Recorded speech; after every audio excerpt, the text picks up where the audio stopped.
శ్రీమాత్రే నమః. సద్గురు జ్యోతిషాలయం 2024 సెప్టెంబర్ ద్వాదశ రాశుల యొక్క ఫలితాన్ని మనం తెలుసుకోబోతున్నాం. ఈ నెల గ్రహాల యొక్క కదలిక ఎలా ఉంది అంటే, సెప్టెంబర్ నెలలో రవి, బుధుడు, శుక్ర గ్రహాలు రాశులు మారడం జరుగుతుంది. రవి కన్యా రాశిలోను, బుధుడు సింహరాశిలోను, శుక్రుడు తులారాశిలోను సంచారం ప్రారంభించేస్తున్నారు. దీని ద్వారా ద్వాదశ రాశులకి ఎలా ఉండబోతుందో ఒక్కొక్క రాశిగా మనం విశ్లేషించుకుందాం. జ్యోతిషాస్త్రీత్యా ద్వాదశ రాశుల్లో 6వ రాశి అయినటువంటి కన్యా రాశి మిత్రులారా, మీరు ఉత్తరా నక్షత్రం 2, 3, 4 పాదాలు, హస్తా నక్షత్రం 1, 2, 3, 4 పాదములు, చిత్తా నక్షత్రం 1, 2 పాదాలకు జన్మించిన మీరు కన్యా రాశి వారిగా పరిగణించబడుతున్నారు. ఈ సెప్టెంబర్ నెల కన్యా రాశి వారికి శుభాశుభ ఫలితాలు ఎలా ఉన్నాయి అంటే, శని 6వ ఇంట్లో తిరోగమనంలో ఉన్నాడు, బుధుడు 11వ ఇంట్లో ఉన్నాడు, కుజుడు 10వ ఇంట్లో ఉన్నాడు. ద్వితీయ స్థానాధిపతి అయినటువంటి శుక్రుడు సెప్టెంబర్ 18 తులారాశిలో మీరు 2వ ఇంట్లో ప్రవేశిస్తాడు. 12వ ఇంట్లో సూర్యుడు ఉన్నాడు. ధన ప్రవాహం గణనీయంగా పెరుగుతుందండి. ఆరోగ్యం, ఆదాయం సవ్యంగా సాగిపోతుంది. ఆర్థిక పరిస్థితి చాలా వరకు మెరుగుపడుతుంది. ఆర్థికంగా ఏ ప్రయత్నం తలపెట్టినా అది తప్పకుండా మీకు ఉపయోగపడుతుంది. నిరుద్యోగులకి మంచి ఆఫర్ లెటర్స్ వస్తున్నాయి. Get ready. మీ బ్యాగులు సర్దుకోండి. విదేశాలకు కానీ, లేదా బయట ఊర్లకు కానీ, లేదా ఉన్న ఊర్లో కానీ, లేదా వర్క్ ఫ్రమ్ హోమ్ కానీ ఉద్యోగం ఖచ్చితంగా వస్తుంది. స్త్రీ పురుషులకి ఇది 100%. ఎవరిని గుడ్డిగా నమ్మకండి, అడ్డదారులు తొక్కకండి, అసాంఘికమైనటువంటి కార్యక్రమాలకి అవకాశాలు ఇవ్వకండి. వృత్తి ఉద్యోగుల అధికారులు ఉన్న ఉద్యోగం చేస్తున్న పై అధికారుల నుంచి ప్రశంసలు పొందుతారు. కొత్త బాధ్యతలు స్వీకరిస్తారు. సామాజికంగా, రాజకీయంగా ఉన్న వాళ్ళకి మంచి పేరు వస్తుంది. గౌరవ మర్యాదలు పెరుగుతుంది. వ్యాపారాలకి బాగా కలిసి వస్తుంది. పార్ట్నర్షిప్ వ్యాపారం కానీ చాలా కలిసి వస్తుంది. ప్రత్యేకమైనటువంటి వ్యాపారంలో ఫుడ్ బాగా గుర్తుపెట్టుకోండి, ధాన్యాలు, తర్వాత ఈ యొక్క building construction materials, medical related బిజినెస్లు చాలా యోగంగా ఉంది. వస్త్రములు చాలా బాగున్నాయని కూడా చెప్పింది. మాస చివరి భాగంలో తల్లిదండ్రులకు సంబంధించిన వారిలో కొంత ఇబ్బంది కలిగేటువంటి వారి యొక్క ఆరోగ్యం పట్ల శ్రద్ధ వహించండి. ఆధునిక విద్యుత్, ఎలక్ట్రానిక్స్ అవన్నీ కూడా కొనే అవకాశాలు ఉంటుంది. వివాహ ప్రయత్నం చేసే వారికి వివాహానికి గెట్టడి, మీ పెళ్లి బాజాలు మోగబోతున్నాయి. మీ ఇంట్లో సంతోషంగా ఉండండి. విడిపోయిన భార్యాభర్తలు మళ్ళీ కలుస్తారు. కొందరికి సంతాన యోగం కలుగుతుంది. బంధుమిత్రుల యొక్క రాక మీకు ఆనందాన్ని కలిగిస్తుంది. డ్రైవింగ్ లో చిన్నపాటి ప్రమాదాలు జరిగే ఉన్నాయి. అంతా మనం బాగా జరిగినప్పుడు ఏం చేస్తామంటే ఇంకా విచ్చలవిడిగా ఉంటాం. డ్రైవింగ్ లో ఇలా తల ఉంచుకొనే పోతాం. తల దించేసి తల ఎత్తుకొని నడపండి, మీకు ఏ విధమైనటువంటి ఇబ్బంది రాదు. వాహనం నడిపేటప్పుడు ఫోన్ వదిలేసేయండి. ఆఫీస్లో రహస్య శత్రువులు వచ్చే అవకాశాలు ఉన్నాయి, జాగ్రత్త. సహ ఉద్యోగుల నుంచి తగినంత సహకారం ఆశించకపోవచ్చు ఒక్కొక్కసారి. వ్యాపారంలో మిశ్రమ ఫలితాన్ని పొందుతారు. కుటుంబం నిర్వర్తించే వాటిలో కొన్ని చిన్న చిన్న ఖర్చులు ఉంటాయి. మీ ఇంటిని వాస్తు సరిదిద్దే విధంగా కన్స్ట్రక్షన్ చేసే అవకాశాలు ఉన్నాయి. షేర్ మార్కెట్ బాగా ఉందని చెప్పచ్చు. మీడియా రంగం వారికి, ఐటీ రంగం వారికి చాలా అద్భుతం అని చెప్పచ్చు. అదృష్ట రోజులు సెప్టెంబర్ 2వ తారీఖున, 5వ తారీఖున, 8, 11, 15 ఈ రోజులంతా కూడా బాగుంటుంది.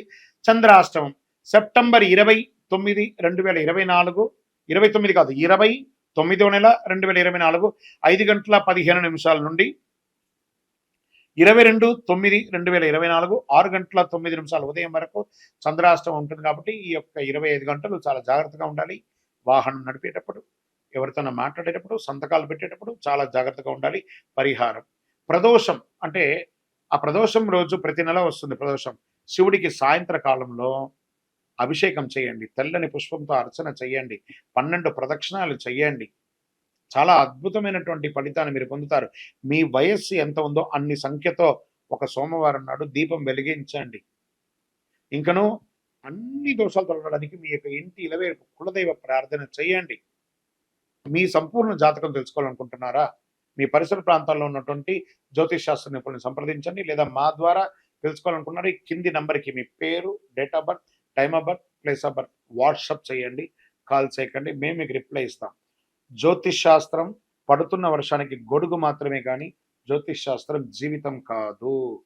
మీరు మిమ్మల్ని నమ్మండి, దైవ ప్రార్థన చేయండి, కరుంగాలి మాల ధరించండి. విజయం. ఈ యొక్క ద్వాదశ రాశుల ద్వారా మేము చెప్పినటువంటి ఈ యొక్క రాశి ఫలితాలని చూస్తున్నటువంటి మా యొక్క బంధుమిత్రులందరికీ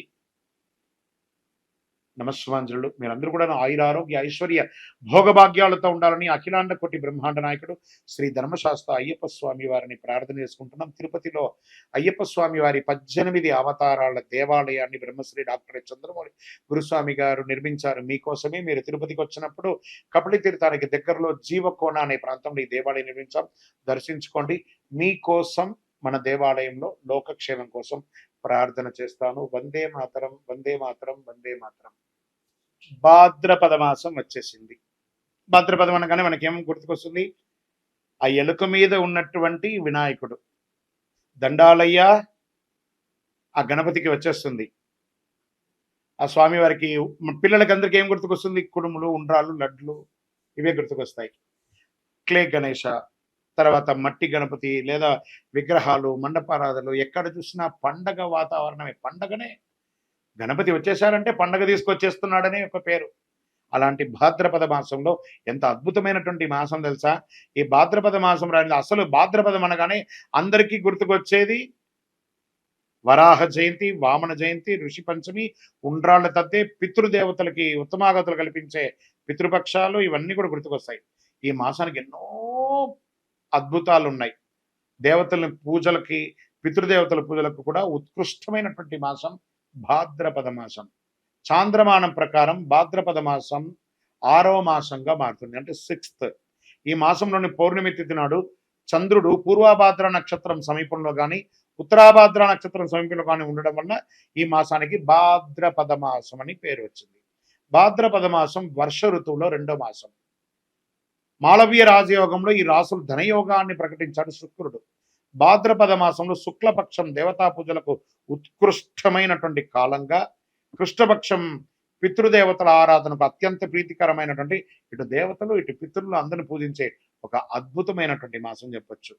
దుష్ట శిక్షణ, శిష్టరక్షణ కొరకు శ్రీ మహావిష్ణువు దశావతారాలు ధరించినట్టు అందరికీ తెలిసిన విషయమే. అందులో అట్టి దశావతారంలో 3వ అవతారమైనటువంటి వరాహ అవతారాన్ని శ్రీమన్నారాయణుడు భాద్రపద మాసంలో దుష్ట శిక్షణ కోసం తీసుకొచ్చారు. ఇంత అద్భుతమైనటువంటి మాసం. పితృలు అంటే తల్లిదండ్రులు మాత్రమే కాదండి, వారి పితృలు మనకి ఎంతో కాలం నుంచి వచ్చినట్టు తాత ముత్తాతలు వాళ్ళందరూ కూడా పితృలే అనమాట. 15 రోజులు శుభ కార్యక్రమాలు, పండగలు, పబ్బాలు, ఆర్భాటం. దాని తర్వాత మహాలయ పక్షం, పితృలు ఇవన్నీ చేస్తున్నాను చూస్తారా. అందుకే ఈ యొక్క భాద్రపద మాసానికి చాలా ఉన్నతమైనటువంటి ఒక పేరుంది. ఈ నెలలో ముహూర్తాలు ఉండవు, కానీ పూజలు ఉంటాయి. విజయోస్తు.